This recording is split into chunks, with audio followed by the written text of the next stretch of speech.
नमस्कार। आकाशवाणी जयपुर अजमेर से प्रस्तुत है प्रादेशिक समाचार।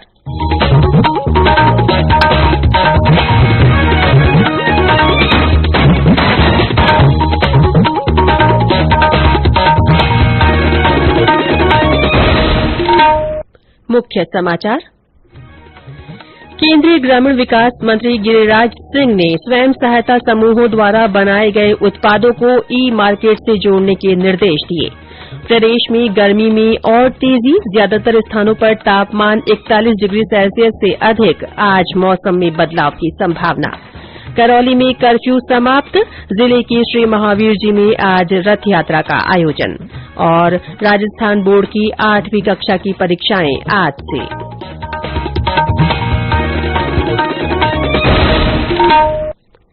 समाचारों के साथ मैं रितिका गुप्ता। और अब समाचार विस्तार से। केंद्रीय ग्रामीण विकास और पंचायती राज मंत्री गिरिराज सिंह ने कहा है कि राजीविका के तहत स्वयं सहायता समूहों द्वारा बनाए गए उत्पादों को वैश्विक बाजार में बेचने के लिए ई कॉमर्स और ई मार्केट प्लेटफॉर्म से जोड़ा जाए, ताकि इन उत्पादों की अधिक बिक्री हो सके। श्री सिंह ने कल जयपुर में विभागीय अधिकारियों के साथ बैठक की। उन्होंने कहा कि जल ग्रहण विकास और भू संरक्षण विभाग को 46 लाख हेक्टेयर भूमि में से 20% भूमि पर पौधरोपण करने का लक्ष्य दिया गया है। उन्होंने कहा कि भूजल रिचार्ज के लिए ज्यादा से ज्यादा तालाब बनाना सुनिश्चित किया जाए।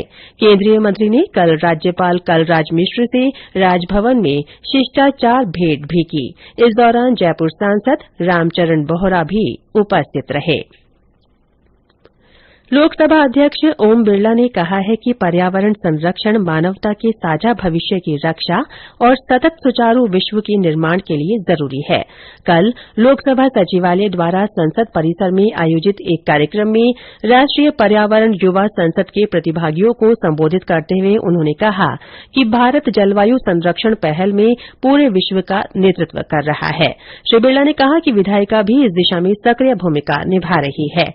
लोकसभा अध्यक्ष ने कहा कि विकसित देशों को जलवायु संरक्षण के प्रति अपना दायित्व निभाना चाहिए।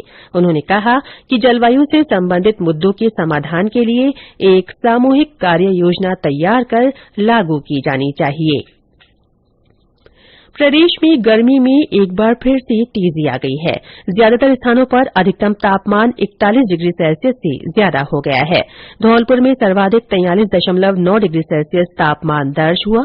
हमारे संवाददाता ने बताया कि तेज गर्मी और लू से लोगों की दिनचर्या प्रभावित हो रही है। जिले में गर्मी का असर दिन प्रतिदिन तेज होता जा रहा है। इससे लोगों की दिनचर्या प्रभावित हो रही है। शनिवार को जिले का तापमान राज्य में सबसे अधिक 43.9 डिग्री दर्ज किया गया। सुबह 10 बजे के बाद से तेज धूप और लू के कारण दोपहर में घर से बाहर निकलना मुश्किल हो रहा है। इधर गर्मी अधिक होने के कारण मौसमी बीमारी, डिहाइड्रेशन, हैजा, उल्टी, दस्त, बुखार के मरीजों की संख्या बढ़ रही है। जिला चिकित्सालय में अधिक गर्मी के कारण ओपीडी में मरीजों की संख्या में वृद्धि हो रही है। इधर गर्मी से बचाव के लिए चिकित्सक पेय पदार्थों को पीने की सलाह दे रहे हैं। गौरव शर्मा, आकाशवाणी समाचार, धौलपुर। कल बीकानेर में 43.6, जैसलमेर में 43.5, कोटा में 42.8, चूरू में 42.7, श्रीगंगानगर में 42.6 और राजधानी जयपुर में 40.9 डिग्री सेल्सियस अधिकतम तापमान रिकॉर्ड किया गया।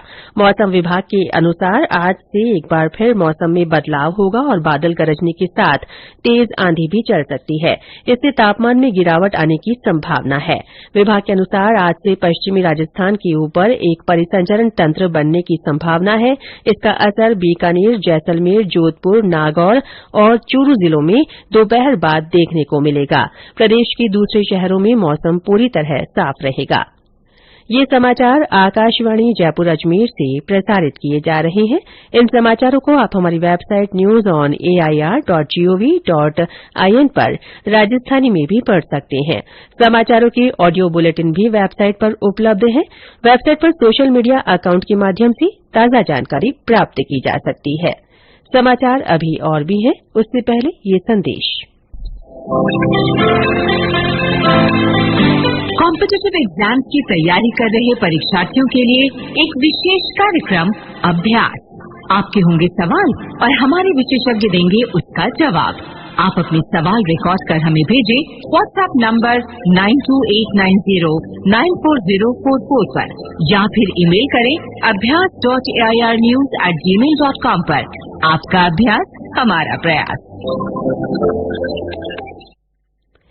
प्रादेशिक समाचारों में फिर से आपका स्वागत है। करौली में पिछले कई दिनों से चल रहे कर्फ्यू को जिला प्रशासन ने आज हटा लिया है। अब सभी बाजार सामान्य दिनों की तरह खुल सकेंगे। प्रशासन ने शहर में शांति व्यवस्था बनाए रखने के लिए पुलिस बल की पर्याप्त तैनाती की है। इस बीच करौली जिले के श्री महावीर जी में चल रहे मेले में आज रथ यात्रा का आयोजन किया जा रहा है। यात्रा में देश के विभिन्न भागों से आए श्रद्धालु शामिल हो रहे हैं। मेले को लेकर प्रशासन ने सुरक्षा के पुख्ता इंतजाम किए हैं। देश भर में आज ईस्टर का पर्व मनाया जा रहा है। ये दिन ईसा मसीह को सलीब पर चढ़ाए जाने के बाद उनके पुनर्जीवित होने का प्रतीक है। राष्ट्रपति रामनाथ कोविंद, उपराष्ट्रपति एम वेंकैया नायडू और प्रधानमंत्री नरेन्द्र मोदी ने ईस्टर पर देशवासियों को बधाई दी है। इधर प्रदेश में भी ईस्टर पर्व पर गिरिजाघरों में कार्यक्रम हो रहे हैं। बीकानेर से हमारे संवाददाता ने बताया कि गिरिजाघरों में विशेष प्रार्थना सभाएं आयोजित की जा रही हैं। प्रदेश में कल कोरोना संक्रमण से 20 और मरीज स्वस्थ हुए। इसी के साथ सक्रिय मामलों की संख्या घटकर 97 रह गई है। सर्वाधिक 73 सक्रिय रोगी जयपुर जिले में हैं। राज्य में कल संक्रमण के 8 नए मामले मिले। इनमें जयपुर में 7 और जोधपुर में 1 व्यक्ति में संक्रमण की पुष्टि हुई। शेष 31 जिलों में कोई नया रोगी सामने नहीं आया।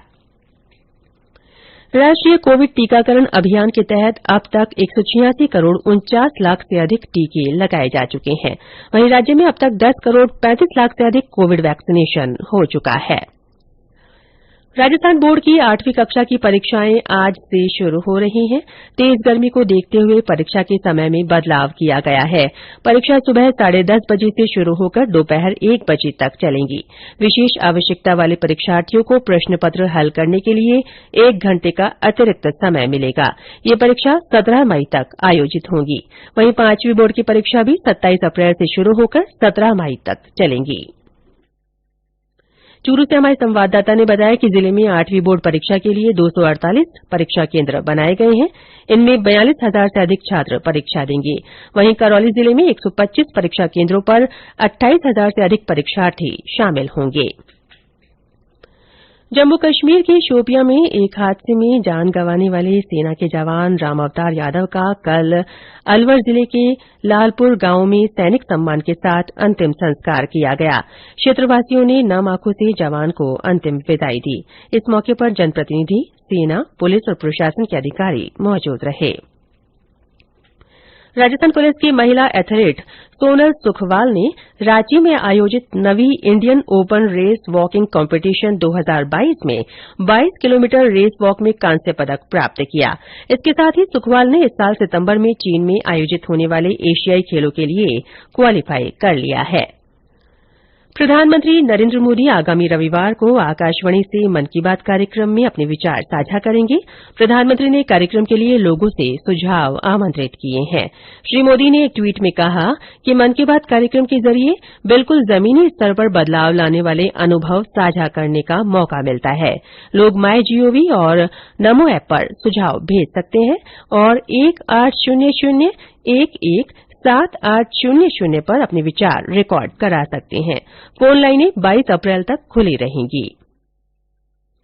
बारां जिले के अटरू में 3 दिवसीय धनुष लीला लोकोत्सव के तहत कल लक्ष्मण परशुराम संवाद और राम जानकी विवाह का मंचन किया गया।